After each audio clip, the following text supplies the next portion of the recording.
Bonsoir à toutes et à tous et bienvenue dans les Jeudis de la formation.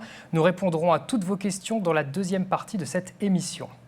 Responsable de 150 000 fractures par an en France, l'ostéoporose est une maladie silencieuse qui fait néanmoins grand bruit quand on parle de chiffres. Alors que plus de 4 millions de personnes sont concernées, la prescription de densitométrie osseuse ne cesse de diminuer et les dépenses de santé associées aux prises en charge des complications sont faramineuses, se chiffrant à plusieurs centaines de millions d'euros. Pourtant, le diagnostic est facile à faire et la population clairement ciblée. Voici donc les objectifs pédagogiques que nous allons aborder dans l'émission. 1. Comprendre la physiopathologie de l'ostéoporose. 2. Réaliser correctement le diagnostic. Et enfin 3. Identifier les risques et agir en prévention. Je vous présente tout de suite mes invités de ce soir, le professeur Bernard Corté, bonsoir. Bonsoir. Vous êtes professeur de rhumatologie au CHRU de Lille et spécialiste de l'ostéoporose. Et le professeur Martine Cohen-Solal, bonsoir. Bonsoir. Vous êtes rhumatologue et responsable de l'unité INSERM Biologie de l'os et du cartilage à l'université Paris 7. Pour introduire le thème de ce soir, on commence tout de suite par la question du jour qui vous est posée dans la newsletter de Fréquence M. La voici. Quelle est la fracture ostéoporotique la plus fréquente? La fracture vertébrale, réponse 1. La fracture du col du fémur, réponse 2. La fracture du poignet, réponse 3. Nous vous donnerons les résultats plus tard dans l'émission. Bonsoir à vous deux. Alors, je le disais en introduction, la situation de l'ostéoporose ne s'améliore pas franchement. Est-ce que la sonnette d'alarme doit être tirée, Bernard Corté? La réponse est très clairement oui. Vous avez donné quelques chiffres. Il y a de plus en plus de fractures en l'absence de traumatisme majeur. On a des données issues de l'assurance maladie qui montrent que globalement, le nombre de fractures augmente à peu près de 5% tous les ans. Et de manière parallèle, vous l'avez souligné, le nombre de prescriptions de densitométrie osseuse diminue d'à peu près autant. Donc très clairement, la réponse à la question est oui. C'est oui, rapidement j'ai envie de dire aussi. Et est-ce qu'on a des raisons pour, pas ce désintéressement, mais ce manque de considération pour cette pathologie ? Je pense que les raisons, elles sont multiples. Il y a clairement un sous-diagnostic de la maladie. Il n'y a pas toujours, pour la patiente, mais également dans une certaine mesure pour le médecin, de lien entre le fait de faire une fracture sans traumatisme majeur et le fait d'avoir une fragilité osseuse. Et puis également, on ne va pas se voiler la face, les traitements n'ont pas très bonne presse. Pour autant, lorsqu'ils sont utilisés à bon escient, il y a à l'évidence un rapport bénéfice-risque qui est tout à fait favorable. Pourtant, ce n'est pas une maladie qui est inconnue, même du grand public. On voit différentes publicités qui vantent les mérites de produits de yaourt pour lutter contre l'ostéoporose. Donc c'est vrai que c'est plus un problème au niveau du médecin plutôt. Je pense que ça vient dans une certaine mesure d'un certain nombre de nos confrères, mais ça vient également parfois de la patiente avec l'absence de lien, comme je viens de le dire, et le fait également de se dire eh bien, on va optimiser les apports en calcium, on va éviter les facteurs de risque, on va prendre de la vitamine D, etc., qui sont des thérapeutiques d'appoint, qui ne sont pas inintéressantes, mais qui ne règlent pas le problème. Donc pour commencer, on va passer un petit peu en revue et faire un rappel sur la composition de l'os sain. Je pense qu'il est nécessaire pour les médecins et qui nous regardent. De quoi il est composé cet os, Martine Cohen-Solal ? Eh bien, l'os est composé d'une matrice qui est minéralisée et qui se répartit de manière différente selon le type d'os. Dans les os longs, il s'agit d'un os qui s'appelle cortical, qu'on appelle cortical, puisque c'est une épaisseur assez importante, alors que dans les os comme les vertèbres, par exemple, il s'agit essentiellement d'os trabéculaires, c'est-à-dire des travées qui sont connectées entre elles, qui vont supporter les contraintes mécaniques. Et donc, c'est un petit peu une sorte d'usine vivante, c'est ça? On va avoir un remodelage osseux qui va apparaître. Donc, cette matrice osseuse va être renouvelée tout au long de la vie, aussi bien l'os cortical et l'os trabéculaire, et c'est régulé par différents types de cellules, que sont les ostéoblastes qui vont former de l'os, puis les ostéoclastes qui vont résorber de l'os. Et c'est un travail qui va être orchestré, soit par les cellules de la moelle osseuse, soit par un autre type cellulaire que l'on appelle les ostéocytes, qui sont à l'intérieur de la matrice osseuse, et qui va synchroniser le travail des ostéoblastes et des ostéoclastes. Est-ce qu'on peut parler d'un capital osseux qu'on a de base, de départ, et qui va peut-être se détériorer petit à petit?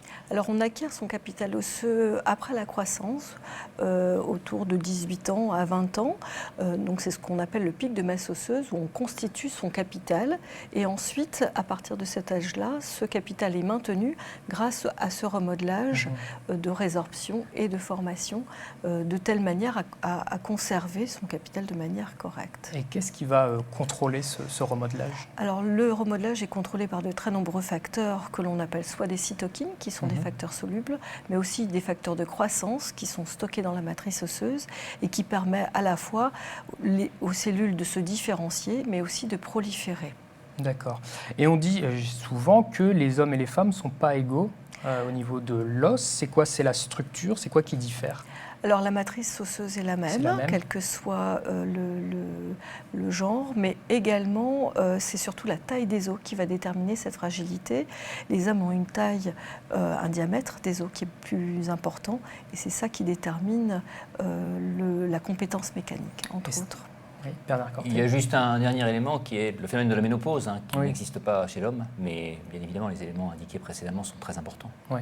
Et dans cette matrice, on trouve quoi principalement, à part ces cellules osseuses?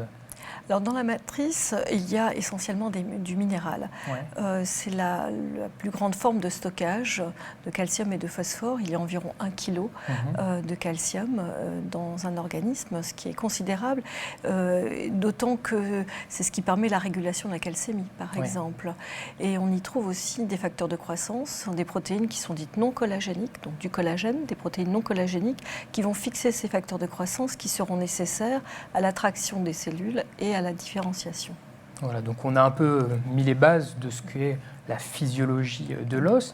Bernard Corté, on va passer maintenant à ce qui nous intéresse ce soir, l'ostéoporose. Quelle est finalement sa définition? Donc l'ostéoporose, de manière factuelle, c'est une maladie généralisée du squelette qui est caractérisée par 2 types d'anomalies. D'une part, il y a une diminution de la masse osseuse, donc il y a une quantité de minéral qui est diminuée. Normalement, pour définir ce paramètre, il faudrait faire un prélèvement osseux, une biopsie osseuse qu'on ne fait pas en pratique. Et donc, on a malgré tout un certain reflet de cela via un examen qui est la densitométrie osseuse, même si ce n'est pas tout à fait ça.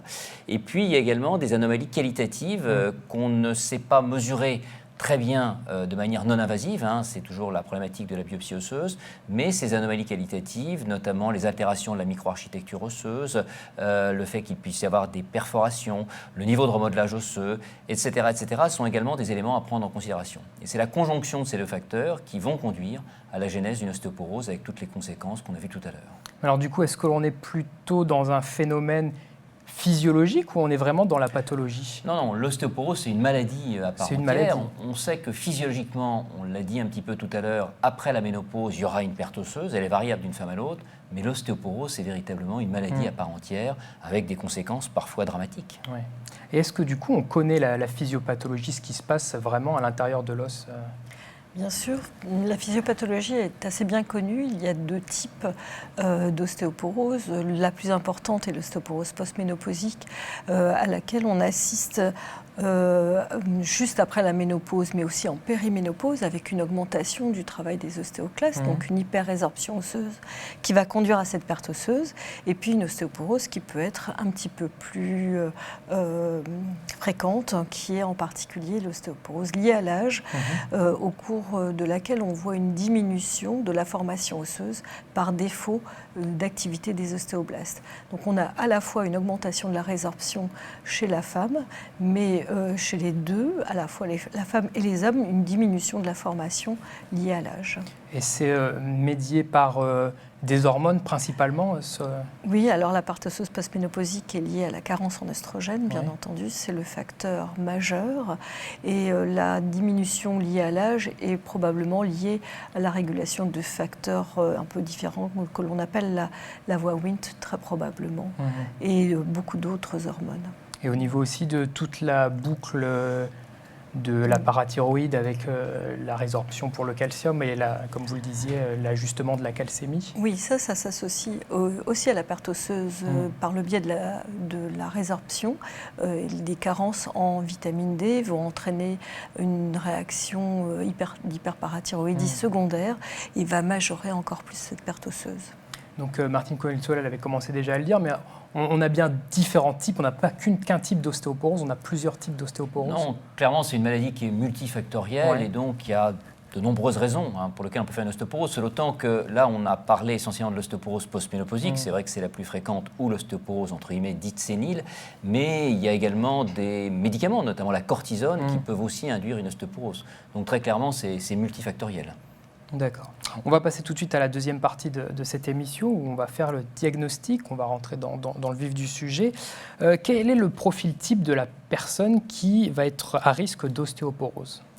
Alors, on a individualisé un certain nombre de facteurs de risque qui sont connus. On a parlé de la ménopause. Il est clair que les femmes qui vont être ménopausées précocement vont avoir un risque. On n'en a pas parlé, mais il y a également des facteurs génétiques. Ce n'est pas une maladie purement génétique, on s'en doute, mais on sait très bien que si, par exemple, pour une femme qu'on a devant soi en consultation, on lui pose la question très simple, est-ce que votre maman a fait une fracture de hanche ? Eh bien, cette patiente-là, elle sera à risque, avec un risque qui est multiplié par 2. Et puis, globalement, tout ce qui est délétère pour la santé en général est également délétère pour le tissu osseux. C'est le cas notamment du tabac et de l'alcool. Il y a certains médicaments qui ont été cités, la cortisone, mais également d'autres médicaments qu'on peut être amené à donner, par exemple chez les femmes qui ont eu un cancer du sein. Quels sont les signes cliniques qu'il faut rechercher principalement quand on a une suspicion, par exemple, de fracture vertébrale, ou les premières choses qui vont faire indiquer que potentiellement il y a une ostéoporose ? Alors la fracture vertébrale, c'est compliqué, c'est un très bon exemple parce que c'est la fracture qui est éminemment ostéoporotique et pour autant son diagnostic n'est pas évident. Alors pourquoi c'est pas évident ? Parce qu'on sait que toutes les fractures vertébrales ne vont pas entraîner des douleurs. Alors lorsqu'il y a des douleurs, chez une femme de 70 ans par exemple, il faut se poser la question et donc faire des radiographies. On a également d'autres points d'appel et notamment le fait d'avoir une perte de taille lorsqu'elle est conséquente. Eh bien on doit être amené à se poser la question d'une éventuelle fracture de vertèbre. C'est un élément très important puisque la fracture vertébrale, comme d'autres fractures, appartient à la catégorie de ce qu'on appelle les fractures sévères, c'est-à-dire qui sont à l'origine d'une mortalité plus conséquente que la mortalité attendue compte tenu de l'âge de la population à laquelle on s'intéresse. Oui. Et donc, si on arrive, entre guillemets, avant que cette fracture ne survienne, là, c'est quoi les bonnes questions à poser ? C'est de rechercher les facteurs de risque, qui sont ceux que j'ai indiqués précédemment. Et de fait, en France, la densitométrie osseuse est remboursée sous condition en fonction de ces facteurs de risque. On a donc un certain nombre de possibilités, via cet examen, de faire un diagnostic beaucoup plus précoce, ce qui est toujours bien évidemment intéressant, ce qui ne veut pas dire qu'il n'y a rien à faire une fois que les sujets sont fracturés, loin s'en faut. Bien sûr. On parle beaucoup des femmes, mais alors chez les hommes, est-ce qu'il faut la rechercher, cette ostéoporose ? Alors très clairement, ce n'est pas exceptionnel chez l'homme. Si on prend une population, on va dire, de 4 patients ou patientes, eh bien, ostéoporotiques, j'entends, il y aura 3 femmes et un homme. Donc ce n'est pas quelque chose de négligeable, loin s'en faut, même si c'est plus rare, pour les raisons notamment qui ont été expliquées par Martine Cohen-Solal. Mais les facteurs de risque que j'ai cités tout à l'heure, notamment le tabac et l'alcool, ce sont des éléments extrêmement importants à prendre en considération. Et d'une façon générale, et notamment chez un homme jeune, lorsqu'on est confronté à une fragilité osseuse, il va falloir creuser, il va falloir affiner notre bilan étiologique et certainement effectuer un bilan un peu plus conséquent que ce qu'on ferait chez une femme de même âge. Justement, vous en parliez de cette fameuse densitométrie osseuse. À quel moment on se dit, voilà, on va prescrire une ostéodensitométrie ? Alors là, comme je l'ai dit, en France, l'examen est remboursé sous condition en fonction d'un certain nombre de facteurs de risque, ce qui a une certaine logique. Mais dans les faits, et j'ai cité les chiffres tout à l'heure, ça ne fonctionne pas bien, puisqu'il y a de moins en moins d'examens prescrits, ce qui est totalement incompréhensible compte tenu du fait que la fréquence de la maladie va plutôt en augmentant au fil du temps. Et c'est vrai qu'un certain nombre de sociétés savantes militent sur le fait de demander cet examen, non pas en fonction de facteurs de risque, mais d'un d'entre eux, qui est l'âge, de manière systématique. Alors, il ne faut certainement pas la demander d'emblée à la ménopause, mais un consensus raisonnable, ce serait de le demander de manière plus systématique à un âge de 60 ans, au-delà de 60 ans par exemple. D'accord. Martine Cohen-Solal, vous vouliez apporter un... D'autant plus que ça associe d'autres facteurs de risque, comme par exemple la prise de corticoïdes, qui est un facteur majeur dont il faut tenir compte de manière importante. Justement, cette densitométrie osseuse, qu'est-ce qu'elle va regarder au niveau de l'os ? En quoi elle va consister ? Alors, ça correspond à la mesure de l'atténuation des rayons X par les tissus osseux, et cela en référence à un étalon. On va donc mesurer une densité minérale, qui est une densité de surface. Et ça nous donne un reflet de la quantité de tissu osseux disponibles. Donc là, c'est intéressant parce que c'est un très bon marqueur de risque des fractures.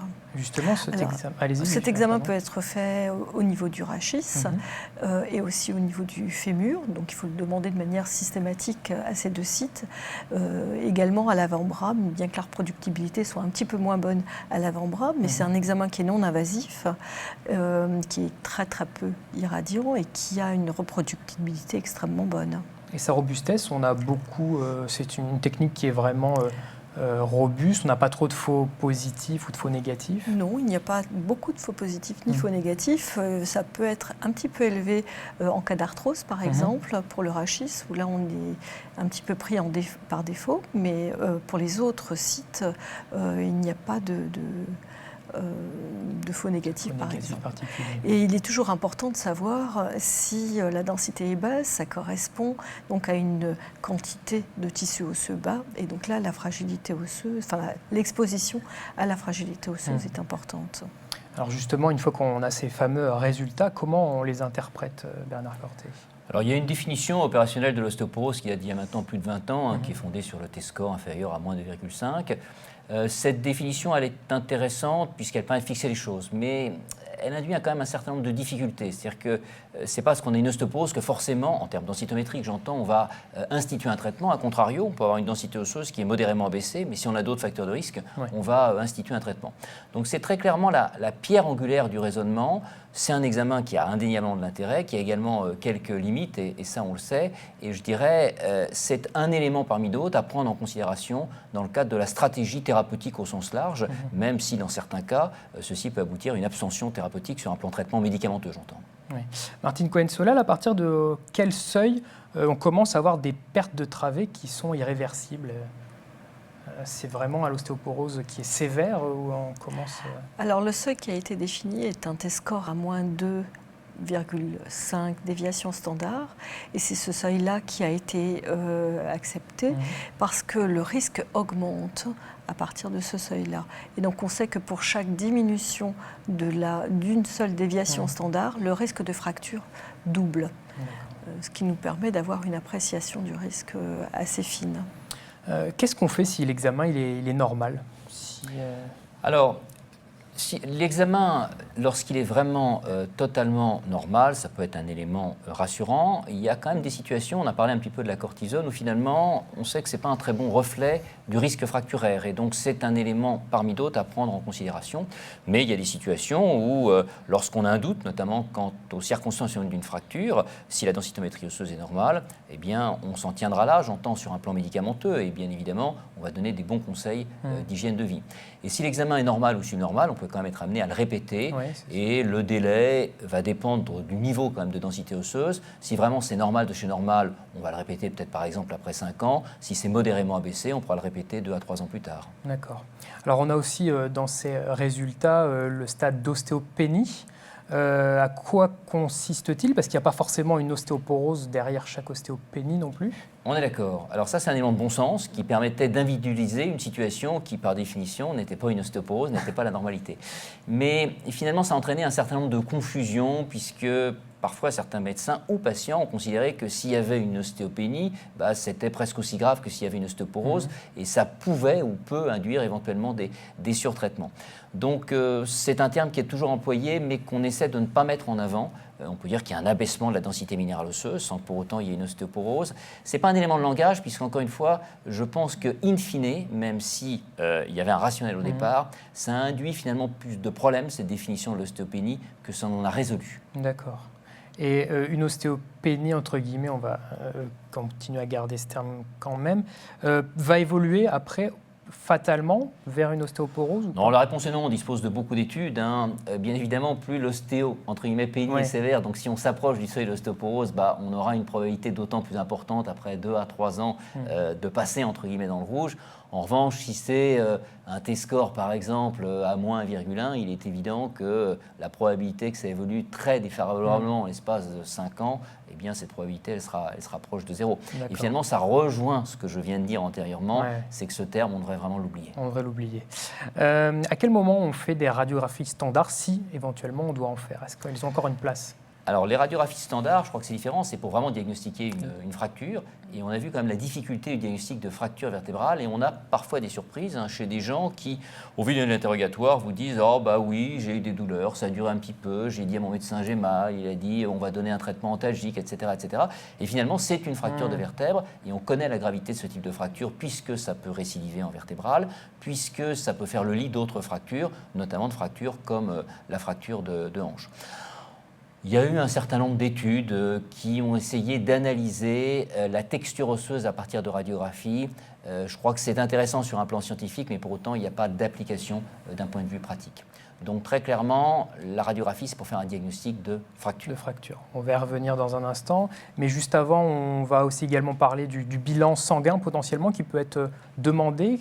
Est-ce qu'il faut en demander un et qu'est-ce qu'il faut prescrire? Alors la réponse est oui, il n'y a aucun doute que devant notamment une fracture ou devant plus généralement une fragilité osseuse, par argument de fréquence, on va arriver certainement au diagnostic d'ostéoporose. Mais pour autant, c'est très clairement un diagnostic d'élimination, et c'est particulièrement vrai pour une fracture vertébrale. Et le but du bilan, c'est d'éliminer ce qui n'est pas une fracture porotique, et notamment ce qui est grave, un myélome, une métastase osseuse, mais également une autre ostéopathie bénigne qui ne serait pas une ostéoporose, une ostéomalacie, ou une hyperparaturie primitive, qui est quand même une éventualité assez fréquente. Donc oui, ce bilan est nécessaire. Il est nécessaire.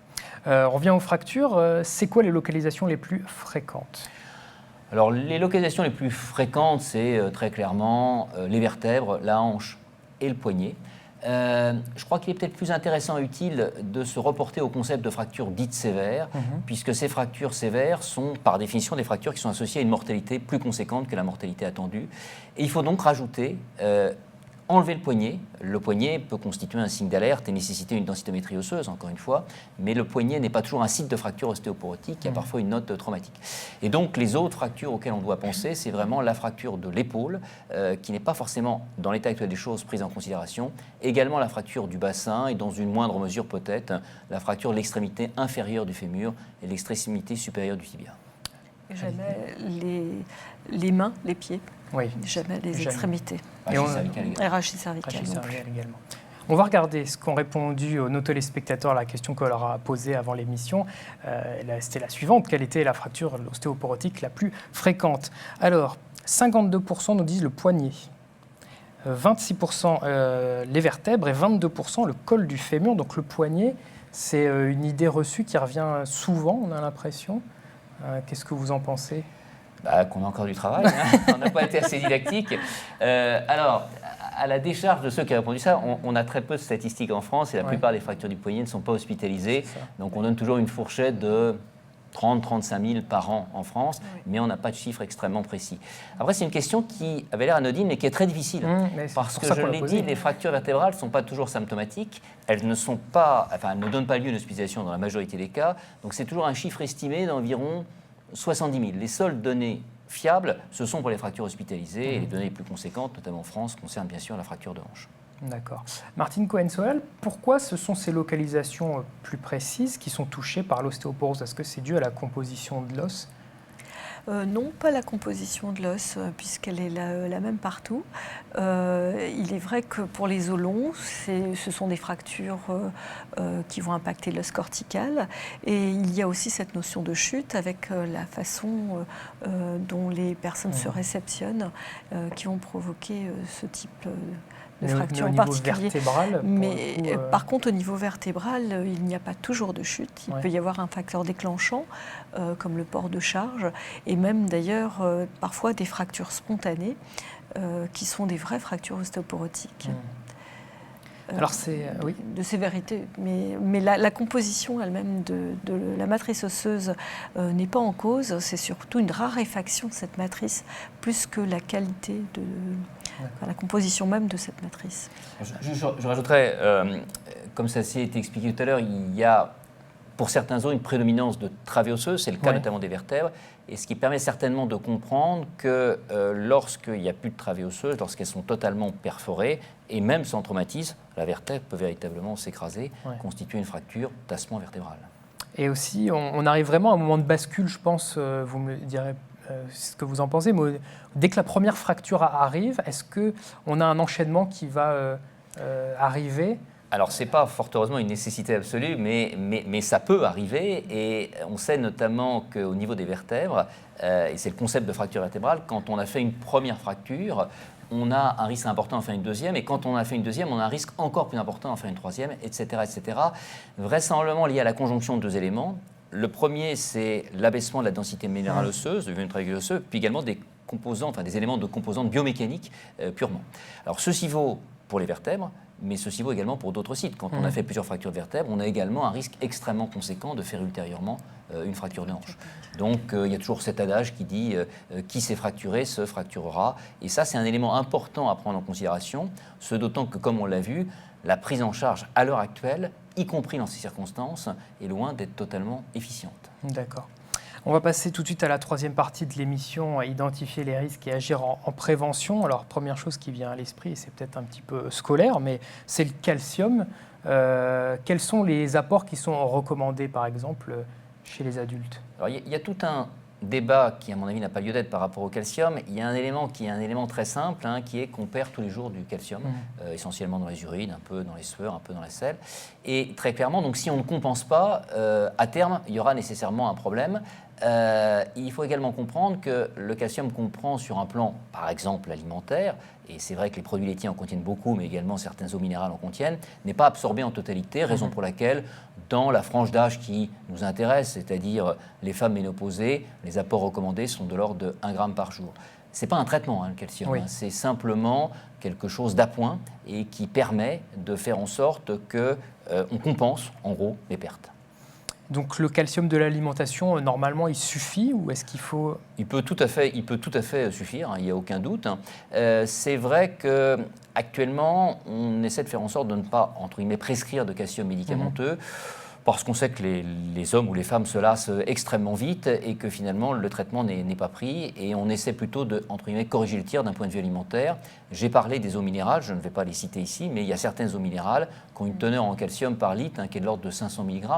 Donc finalement, moyennant cette possibilité, on va souvent régler le problème, sans calcium médicamenteux. Et donc on arrive vraiment à une reminéralisation de l'os, Martine Cohen-Solal? Alors ça ne permet pas de reminéraliser l'os. Non, pas du tout. Ça permet en revanche de limiter la réaction d'hyperparathyroïdie. D'accord. Donc ça permet de freiner la sécrétion de PTH et donc limite un petit peu la perte osseuse. C'est vrai que c'est une fausse idée qu'on a que c'est le calcium, comme on voit à la télé, qui va se fixer sur les os en fait. Ah oui, tout à fait. Donc on ment à la population. Non. Alors, ce qui est ingéré ne va pas directement dans les os. Oui. Alors le pendant du calcium, c'est la vitamine D, qui est là non plus, je l'espère, pas une légende. Non. Non. Non, ce n'est pas une légende, mais c'est pareil, la vitamine D ne va pas régler tous les problèmes de la Terre. Pourquoi c'est important la vitamine D en deux mots, de manière un petit peu simple et certainement un peu simpliste, et Martine complétera. Ça permet de faire en sorte que justement le calcium dont on a parlé soit absorbé correctement au niveau de l'intestin. Et deuxièmement, les cellules qui sécrètent la trame osseuse, c'est par définition au départ une trame non minéralisée, donc ça va permettre de jouer sur le processus de minéralisation.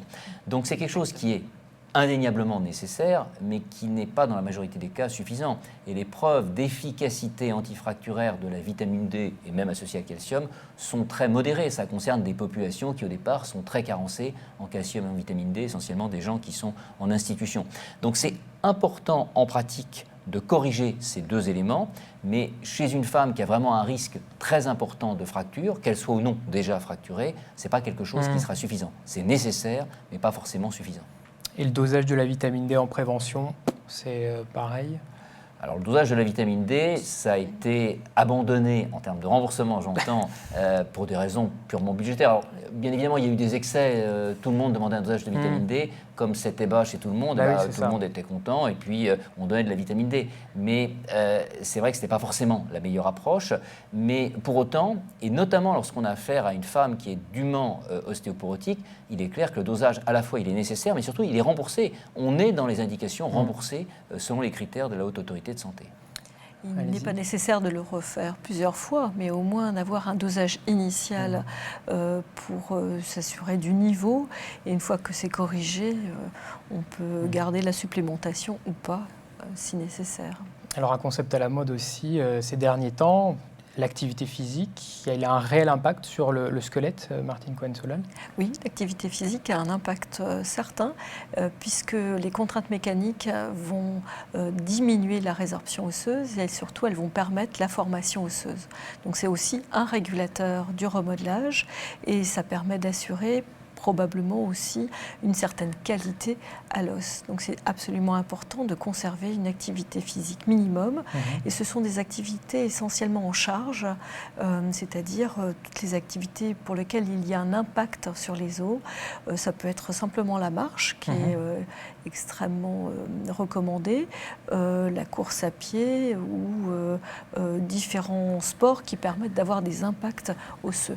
Par contre, la natation n'a pas de conséquences sur le maintien de cette masse osseuse. Je ne dis pas que ça n'est pas utile, puisque ça permet aussi d'avoir une mobilité articulaire correcte et une musculature suffisante pour pouvoir aussi prévenir les chutes qui sont importantes, mais ça n'a pas d'impact direct sur les os. Dernière question avant de passer à celle de nos téléspectateurs, Bernard Cortet. Le traitement hormonal substitutif, est-ce qu'il faut le prescrire? Alors, il est clair que notamment à travers les résultats de l'étude WHI, il y a eu un frein énorme de prescription, vraisemblablement de manière un petit peu excessive. Alors, il faut quand même savoir que le traitement oral de la ménopause a un certain nombre d'intérêts et notamment va prévenir l'ostéoporose. C'est vrai qu'en tant que rhumatologue, on est amené à voir en règle générale des patientes qui ont une ostéoporose dûment authentifiée, certaines étant fracturées. Elles ont en moyenne 70 ans et donc la question du traitement hormonal de la ménopause ne se pose absolument pas puisque ça serait complètement stupide de donner un traitement à cet âge-là. En revanche, il est clair que lorsqu'on est confronté à une femme qui, de manière un petit peu systématique, va faire une mesure de la densité minérale osseuse, et si l'abaissement est un abaissement modéré, et a fortiori s'il y a des symptômes climatériques, notamment des bouffées de chaleur, je pense que c'est quelque chose de tout à fait judicieux, ce d'autant que le rapport bénéfice-risque du traitement est certainement favorable durant les premières années, durant les 5 premières années. Il est clair que le rapport bénéfice-risque est favorable. Mais il est clair que ça va concerner quand même un nombre de patientes relativement limité, compte tenu de ce que j'ai dit antérieurement. Très bien. Eh bien, on va passer tout de suite à vos questions.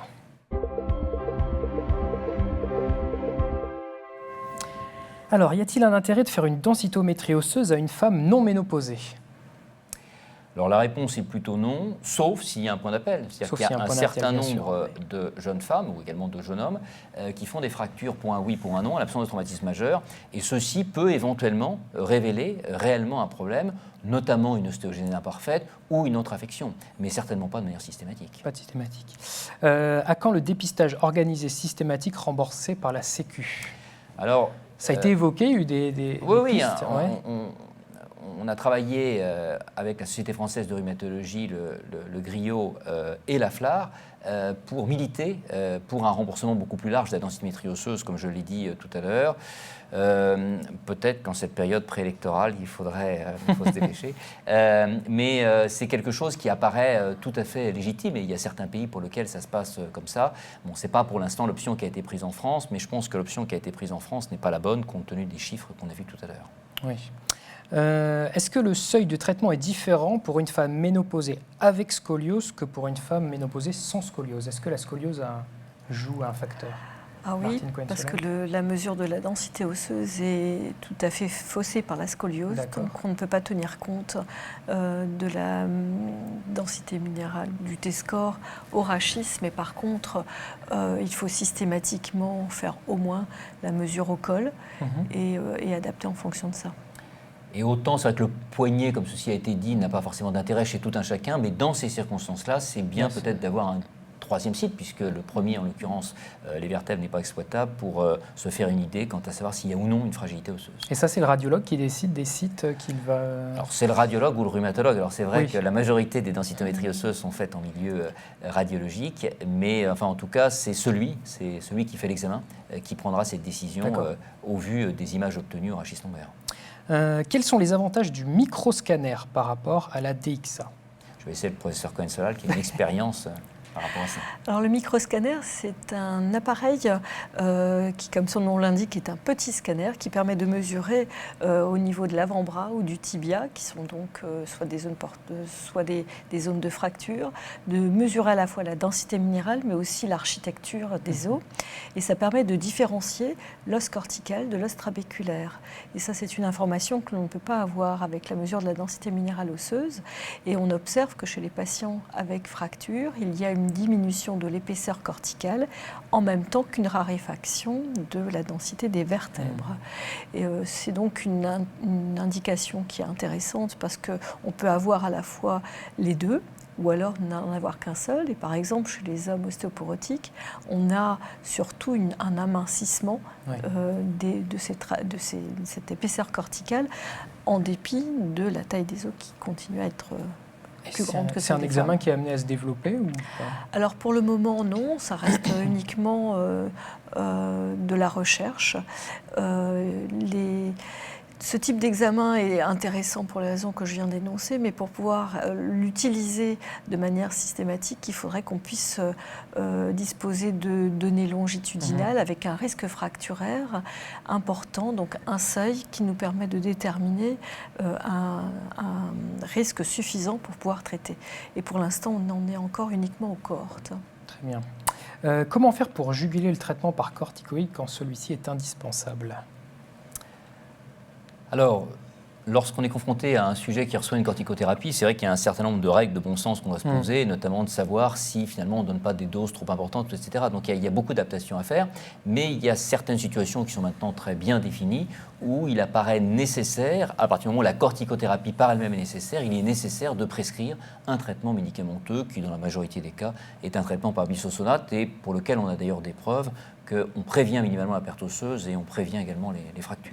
D'accord. Le score FRAX a-t-il un intérêt ? La réponse est oui. Alors après, c'est un peu culturel. En France, il n'a pas été beaucoup utilisé. Parce que c'était fait sur une cohorte anglaise, c'est ça ? Non, c'était fait sur au moins une dizaine de cohortes de par le monde. Donc ça, en termes de fiabilité, il n'y a aucun doute. Mais culturellement, ça n'a pas très bien marché en France, alors que ça a très bien marché au UK, peut-être parce que celui qui l'a développé était anglais, peu importe. Et il est clair qu'il y avait un certain nombre de situations dans les anciennes recommandations, dans la prise en charge d'ostéoporose postménopausique, où cet outil avait une place dans la stratégie thérapeutique. Dans les nouvelles recommandations, sa place est moindre par souci de simplification. Ce qui ne veut pas dire qu'il n'a aucun intérêt encore. Oui. Et il apporte quoi comme information supplémentaire ? Il apporte la probabilité de fracture, pour des fractures dites majeures, c'est-à-dire soit vertèbre, soit hanche, soit poignet, soit épaule, à 10 ans. Et puis, on a également un autre chiffre qui est la probabilité à 10 ans de fracture de hanche. Mais isolément, ça ne veut rien dire. Quand on dit que vous avez 15%, etc. Donc, l'intérêt, c'est dans le cadre de la stratégie thérapeutique. Et donc, il y a des ABAC qui permettent de définir des seuils d'intervention thérapeutique. Mais en France, très clairement, ça n'a pas très bien fonctionné. Et on est revenu finalement à quelque chose de plus simple, en mettant peut-être un peu plus en avant la densitométrie osseuse avec des seuils à -3, -2, -1. Néanmoins, c'est tout de même un outil intéressant dans le sens où il reprend la totalité des facteurs de risque avec la densité osseuse. On peut aussi calculer le FRAX sans densité minérale osseuse, mais ça permet de ne pas oublier certains facteurs de risque importants et de donner un chiffre quand même qui peut permettre éventuellement d'améliorer l'adhérence au traitement ou d'accepter un traitement. Dernière question, qu'est-ce que l'ostéomalacie ? Je vais laisser le professeur Cohen répondre parce que c'est une grande spécialiste de cette affection. Alors l'ostéomalacie, c'est une maladie aussi déminéralisante, mais là, la quantité d'os est normale, totale est normale, mais la quantité d'os non minéralisé est supérieure à ce qu'il ne faudrait. Donc c'est un os qui est mou, comme son nom l'indique aussi, mais qui pour autant peut être aussi, peut générer des fractures. Alors les ostéomalacies sont très rares. Actuellement, il existe des ostéomalacies par carence en vitamine D qui sont les plus importantes. On en voit quand même assez rarement. Il s'agit de personnes qui ne s'exposent absolument pas au soleil, ou alors avec des médicaments inducteurs comme par exemple le fluor. Mais c'est une affection que l'on voit très rarement chez le patient en dehors de l'insuffisance rénale. D'accord. On arrive déjà à la fin de cette émission. On va passer maintenant à la conclusion. Est-ce que vous avez du coup une conclusion, un mot, un message à faire passer aux médecins qui nous regardent? Oui, alors moi j'aurais un message. On a quand même parlé tout à l'heure des femmes ou des hommes fracturés, avec un déficit très clairement de prise en charge. Et il est clair que ces femmes fracturées doivent bénéficier, alors pas forcément toutes très clairement d'un traitement, mais en tout cas d'une évaluation, et ceci n'est pas fait. Et globalement, au vu des données de l'assurance maladie, on sait que seulement 15% de ces femmes fracturées bénéficient d'un traitement anti-ostéoporotique. On ne devrait pas être à 100% certainement, mais on devrait être certainement à 50%. Et donc, j'engage tous les médecins qui nous regardent à penser à cela, parce que très clairement, et ce n'est pas une critique du tout, mais les orthopédistes ne vont pas le faire. Et c'est aussi une des raisons pour lesquelles, sous l'égide notamment de l'IOF, International Osteoporosis Foundation, certains centres ont mis en place ce qu'on appelle des services de liaison fracturaire ou des filières fractures qui permettent de faire une évaluation dans ces circonstances. Très bien, Martine Cohen-Solal. Oui, nous avons fait beaucoup de progrès sur la compréhension de la maladie et nous avons retrouvé plusieurs molécules qui permettent de réguler ce remodelage, et on dispose maintenant de molécules ciblées qui permettent de modifier l'activité de ces molécules régulatrices du remodelage. Et je pense que là, c'est quand même quelque chose d'assez unique. Ce ne sont plus uniquement des molécules organiques simples, mais un ciblage purement osseux qui offre l'avantage d'avoir une spécificité d'action et qui sont efficaces. Ça fera l'objet d'une prochaine émission et on ne manquera pas de vous réinviter. Avec plaisir. Merci beaucoup à vous deux d'avoir participé à cette émission et merci à vous de nous avoir suivis. Comme chaque semaine, je vous rappelle l'adresse mail des jeudis de la formation pour poursuivre la discussion, jdflemoine@gmail.com. Pour revoir toutes nos émissions, il suffit d'aller sur le site fréquencemédicale.com, mais également sur notre chaîne YouTube Fréquence Médicale. Alors n'hésitez pas à vous abonner. La semaine prochaine, vous retrouverez Jean-François Lemoine aux commandes des JDF. Quant à moi, je vous dis à bientôt. Excellente soirée à tous. Ciao.